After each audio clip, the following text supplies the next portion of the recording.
Now that summer is winding down and you've already spent lots of time in the water, I want to show you now how to figure out how much pee is in any pool. There's actually a lot of misinformation on the topic of pee in pools, so I'm going to do some experiments on my own, along with some clever science people in foreign lands, and spoiler alert, some of the results are good news and some aren't. So let's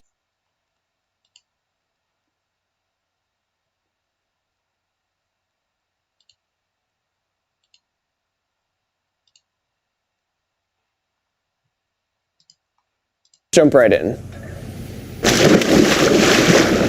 So this first experiment is to determine how much pee is in an actual sample of pool water using an ingenious method. So I got two samples from my friend's community pool where lots of people swim, one from the pool and one from the spa. And then two samples from a friend's backyard, again one from the pool and one from the spa. I also collected samples from the source water at each location as a control, and I'll explain why in a minute. Now that I have my samples, I needed to quickly get to my scientist friend Lindsay in Canada, but lucky for me, I knew a shortcut.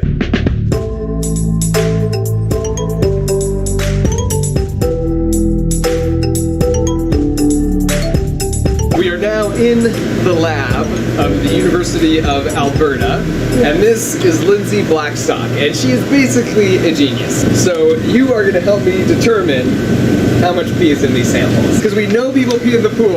Yes, we have strong evidence that people do pee in the pool.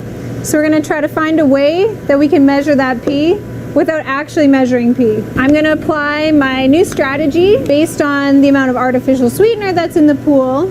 We know artificial sweeteners don't come from anywhere except for urine. So that's the only logical source for them. If we find them in the pool and we know how much artificial sweetener is in the average person's pee, Right.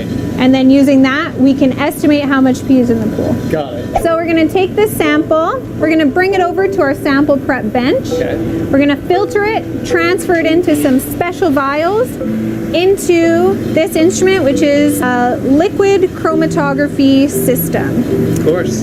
So this instrument is going to concentrate our sample before it passes it on over to the second instrument, which is a mass spectrometer. And the mass spectrometer is able to detect the individual little artificial sweetener molecules one by one. Love it. Let's get to work. Bring it on over there. Before we run the samples, let me explain why I find Lindsay the Scientist's solutions so brilliant. You can actually take a sample of pool water and directly measure the amount of urea in there. But the problem with that is humans also excrete urea through things like sweat, which is also very common in a pool. You can actually take a sample of pool water and directly measure the amount of urea in there. But the problem with that is humans also excrete urea through things like sweat, which is also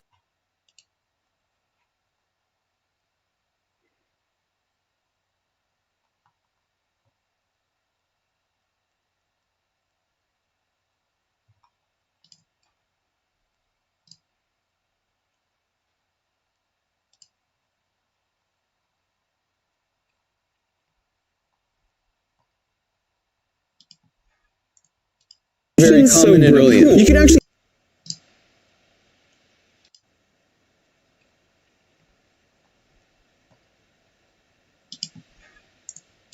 very common and brilliant. You can actually